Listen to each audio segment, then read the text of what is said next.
Le vent hurlait alors qu'il fouettait l'île, tirant les cheveux de la femme. Elle se tenait au bord de l'eau, espérant un navire qui ne viendrait jamais. Pendant 18 ans, elle avait été seule. Pas de voix, pas de rire, juste le bruit des vagues et les cris lointains des mouettes. Mais elle n'était pas brisée, elle n'avait pas abandonné l'espoir. Alors que le soleil se couchait, elle fit demi-tour et retourna à son abri. Derrière elle, les vagues effacèrent ses empreintes, ne laissant aucun signe qu'elle avait jamais été là. San Nicolas, une île reculée et désolée au large de la Californie, est vide, entourée d'un épais brouillard menaçant. Des coquillages jonchent ses rivages tandis que les vagues se brisent sans fin contre ses falaises. C'est l'un des rares endroits véritablement inhabités sur Terre, bien que ce ne fût pas toujours le cas. Autrefois, Saint-Nicolas était le foyer des Nicolénos, une tribu amérindienne prospère qui y vivait jusqu'à environ 1835. Mais une tragédie a presque entièrement décimé la population Nicoléno, entraînant l'abandon de l'île. Ou c'est ce qu'il semblait. Pendant des années, les marins passant près de l'île évoquaient une vision étrange, une silhouette solitaire émergeant de la brume. Selon eux, une femme s'est précipitée vers le rivage, agitant les bras comme pour attirer les hommes. Une bonne histoire de fantôme, non ? Une histoire maritime effrayante racontée aux nouvelles recrues du navire ou pour passer le temps lors de longues traversées. Mais ce n'était pas une histoire de fantôme. Son nom de naissance natif a finalement été perdu avec le temps, bien qu'elle ait plus tard été baptisée sous le nom de Juana Maria. Mais l'histoire finirait par la désigner sous un autre titre, la femme solitaire de l'île de San Nicolas. Évidemment, personne ne choisit de vivre isolé aussi longtemps. Être coupé de la société pendant des années ne peut être que le résultat de circonstances horrifiantes. Que s'est-il passé sur San Nicolas pour laisser Juana Maria échouer seule pendant près de 2 décennies ? Et bien qu'elle ait réussi à survivre toutes ces années, comment son sauvetage a-t-il finalement conduit à quelque chose de pire ? On sait peu de choses sur la vie antérieure de la femme solitaire de San Nicolas, pas même la langue qu'elle parlait. Mais 2 choses qu'on lit sont certaines. Elle était née quelque part au début du 19e siècle, et elle était membre de la tribu Nicoléno.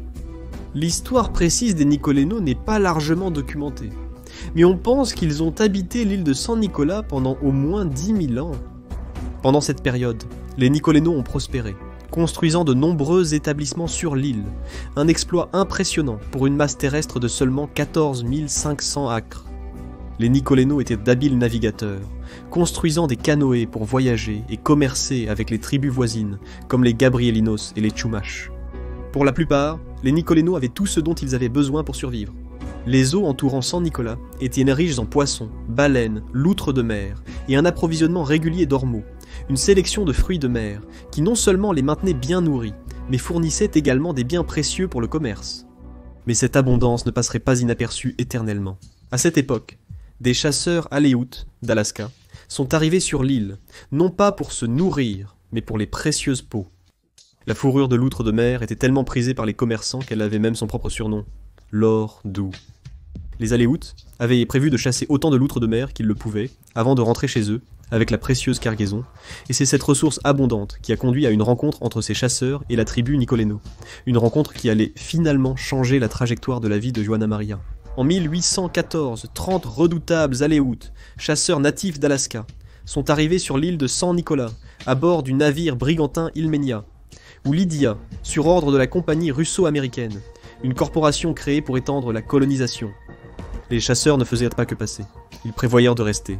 Au cours de l'année suivante, ils ont décimé la population de loutres de mer, les tuant pour leur fourrure. Mais le pire était le traitement qu'ils ont infligé à la tribu Nicoléno. Les chasseurs étaient brutaux, surtout envers les femmes, agressant beaucoup d'entre elles et assassinant des membres de la tribu Nicoléno, qui avaient essayé de les protéger. Indignés, les Nicoléno ont riposté, lançant des attaques surprises contre les hommes de la compagnie russo-américaine, dont certaines ont dégénéré en véritables batailles. Malheureusement, lorsque la poussière s'est dissipée, les Nicoléno ont subi le même sort que les loutres de mer, leur nombre ayant été décimé. Les Aléoutes sont revenus à San Nicolas en 1815 accompagnés du chasseur russe Boris Tarasov, bien qu'ils aient déjà quitté l'île auparavant. Cette fois, les autorités espagnoles sont intervenues, arrêtant les hommes pour chasse illégale. Mais les dégâts durables avaient déjà été faits. D'ici 1835, la tribu Nicoléno avait presque disparu, avec seulement 18 à 20 survivants restant sur l'île de San Nicolas. Les nouvelles de la brutalité des chasseurs sont parvenues aux missionnaires catholiques en Californie. Bientôt, un groupe de frères franciscains de la mission de Santa Barbara a décidé qu'ils seraient ceux qui se rendraient à San Nicolas et récupéreraient les membres restants de la tribu. Les missionnaires sont embarqués sur un schooner appelé Peor es Nada, qui se traduit par « mieux que rien », et ils se sont lancés avec un objectif noble mais myope, de sauver les insulaires. Commandé par le capitaine Charles Hubbard, le mieux que rien a quitté le sud de la Californie et est arrivé à San Nicolas. Les missionnaires ont rapidement rassemblé la tribu Nicoleno, les faisant embarquer pour les ramener sur le continent. Mais selon certains récits de l'équipage du navire, une femme parmi les membres de la tribu les a suppliés de la ramener à la rive. Elle prétendait que son jeune frère avait été laissé sur l'île et était désespérée de retourner chercher son frère. Apparemment, avant même que l'équipage ait pu penser à la retenir, elle a rapidement sauté par-dessus bord et a nagé sur la courte distance jusqu'à San Nicolas. Selon d'autres récits, lorsque Hubbard et son équipage sont arrivés pour évacuer le dernier Nicoleno, la femme était introuvable. Alors qu'une tempête approchait, l'équipage s'est dépêché de faire embarquer les autres, de peur que le navire ne s'échoue sur les rochers. Dans leur hâte, ils ont laissé la femme derrière eux, et cette femme était Johanna Maria. Et ainsi, la seule femme de l'île de San Nicolas a été abandonnée, tandis que les autres membres de sa tribu étaient emmenés sur le continent. Les Nicolénos se disperseront ensuite dans différentes missions catholiques sur le continent. Selon les registres, la plupart sont décédés rapidement après. Cela ne laissait qu'un seul membre de leur tribu dans le monde entier, échoué sur une île toute seule. Comment la seule femme sur l'île de San Nicolas a-t-elle réussi à survivre en solitaire? La réponse est plutôt bien. Elle s'est adaptée à la vie solitaire sur San Nicolas aussi bien que possible. Elle chassait les phoques et les cormorans pour se nourrir, construisait une hutte avec les matériaux qu'elle pouvait trouver, et fabriquait même des outils comme des paniers en herbe, des flacons d'eau et des cordes. Elle passait ses journées à coudre, pêcher et chercher de la nourriture, se nourrissant de graisse de phoque en chantant pour elle-même. Au fil du temps, la légende de la femme solitaire de San Nicolas s'est propagée chez les marins. La tradition orale a permis de préserver l'histoire parmi les nombreux missionnaires naviguant sur les eaux de l'époque. Parfois, certains marins prétendaient avoir aperçu la mystérieuse femme lorsqu'ils passaient près des rivages de San Nicolas. Toutefois, nul n'a pu confirmer s'il s'agissait de vraies rencontres, ou juste de contes de marins pour s'endormir. Cela a été le cas jusqu'à environ 1850, lorsqu'un autre chasseur de loutres a visité l'île et prétendu avoir trouvé quelque chose, une hutte qu'il croyait avoir été utilisée par la femme solitaire de l'île de San Nicolas. La même année, peut-être inspiré par les rumeurs grandissantes sur la femme solitaire, le père José González de la mission de Santa Barbara a embauché un homme nommé Thomas Jeffries, en lui payant $200 pour la chercher sur l'île de San Nicolas. Jeffries n'a pas réussi, mais ses histoires ont captivé l'imagination des autres, y compris George Nidever, un trappeur de fourrure colorée, commerçant et éleveur de Santa Barbara. Nidever a été captivé par le mystère de la femme solitaire de l'île de San Nicolas, ainsi que par l'intérêt pour les énormes populations de phoques et de loutres de mer de l'île abandonnée. Bien que les chasseurs de la compagnie russo-américaine aient dévasté la faune locale des décennies plus tôt, la faune locale avait probablement prospéré depuis leur départ, surtout avec les Nicolénos restants, qui ne les chassaient plus. Les intentions de Nidever pour San Nicolas n'étaient peut-être pas totalement désintéressées.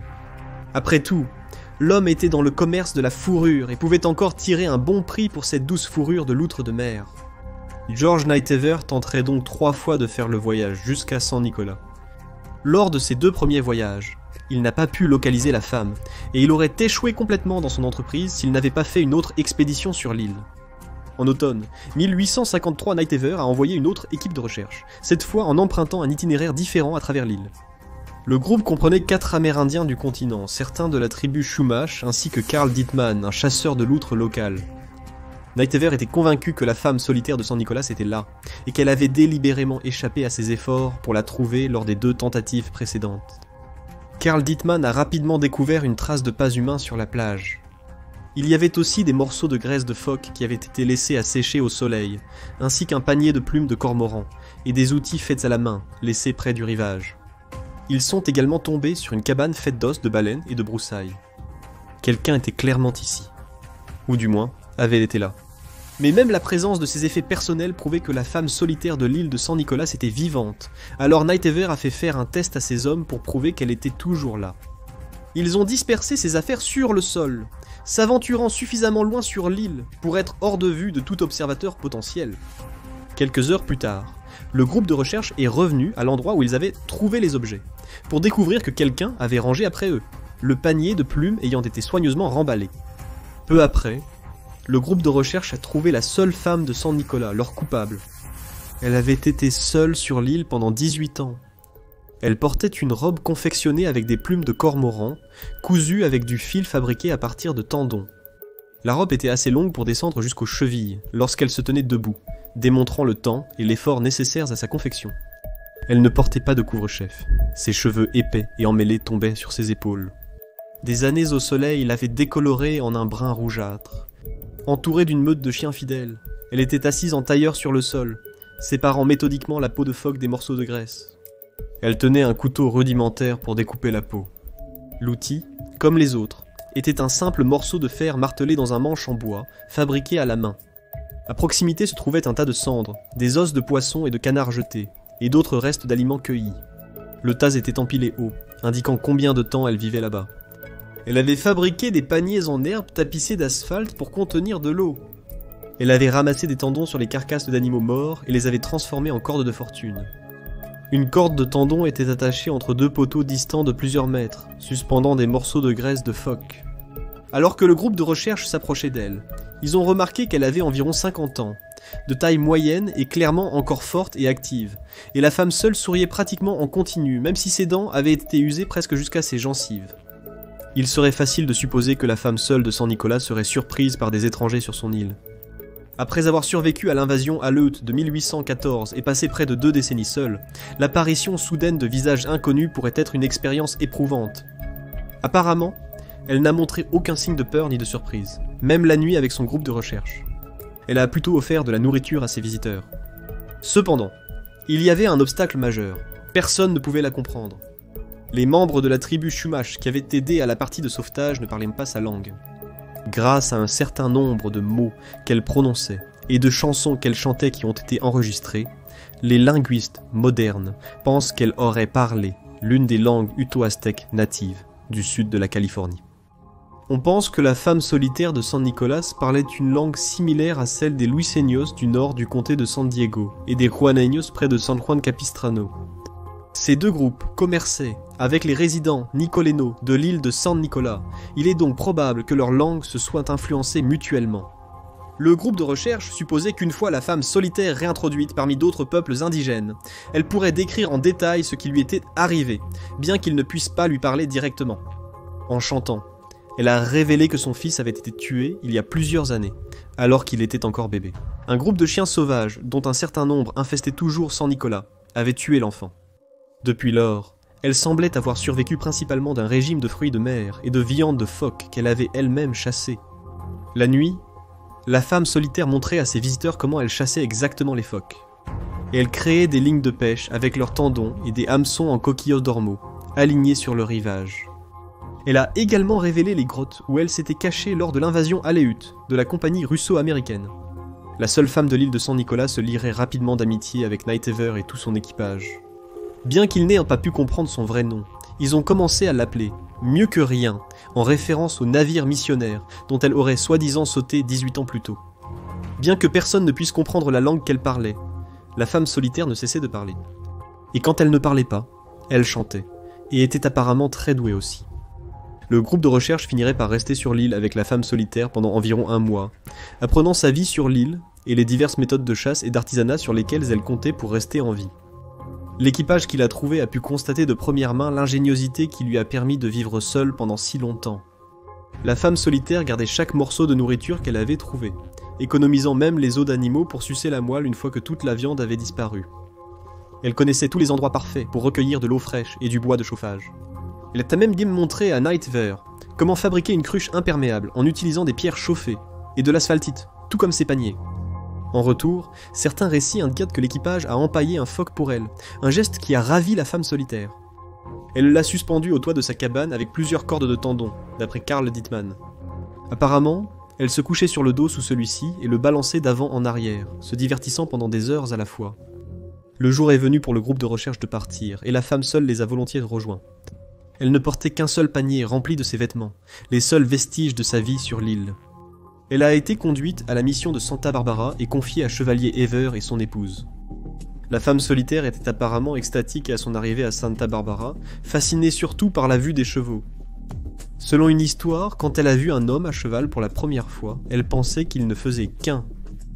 Une fois le cavalier descendu, elle les a tous deux touchés pour confirmer leur séparation. Elle était également émerveillée par tous les vêtements et la nourriture qui étaient importés d'Europe vers ses colonies américaines.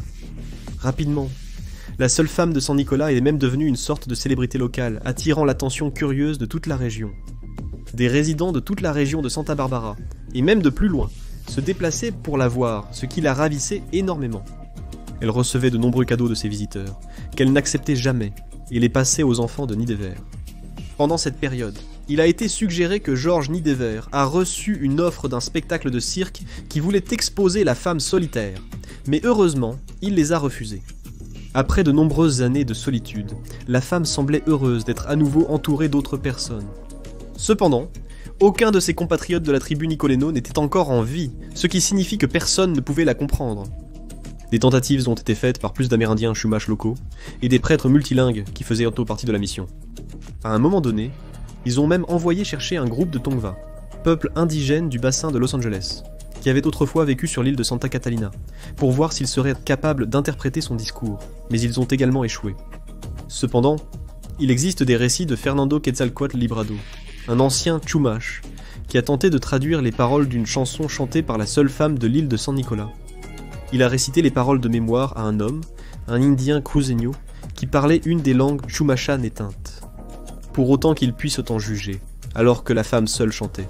Je vis contente, parce que je peux voir le jour où je veux quitter cette île. Mais l'exactitude de cette traduction est au mieux discutable, sinon une pure supposition. Peu d'autres choses ont été enregistrées sur sa langue, à part un enregistrement sur cylindre de cire de la chanson chantée par Liberado et capturée par l'anthropologue John Peabody Harrington. Aussi heureuse qu'elle était de ne plus être isolée, malheureusement la femme seule de San Nicolas n'aurait pas le plaisir d'en profiter longtemps. Après environ 7 semaines sur le continent, elle a décontracté la dysenterie et est morte à Gary, en Californie. La maladie a été attribuée à une surconsommation de la nourriture riche maintenant disponible. Nighthaver lui-même a affirmé qu'elle aimait le maïs, les légumes et les fruits frais, et qu'après tant d'années avec moins de nutriments, cette nourriture a finalement été ce qui l'a tuée.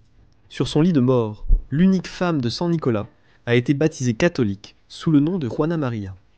Elle a été enterrée dans une tombe anonyme la nuit dans la parcelle familiale du cimetière de la mission de Santa Barbara. Personne ne saura jamais vraiment ce que la femme seule a enduré pendant ces 18 années, mais son histoire est celle d'une résilience remarquable, du courage de rester derrière avec son frère, et de l'ingéniosité pour survivre seule pendant près de 2 décennies. Que pensez-vous de l'incroyable histoire de cette femme seule? Est-elle restée derrière par choix ou a-t-elle été abandonnée accidentellement? Et comment pensez-vous que sa vie était vraiment pendant ces 18 années? Faites-le nous savoir dans les commentaires. Allez maintenant voir comment un homme a survécu 133 jours perdus en mer sur un radeau de sauvetage, ou cliquez sur cette vidéo à la place.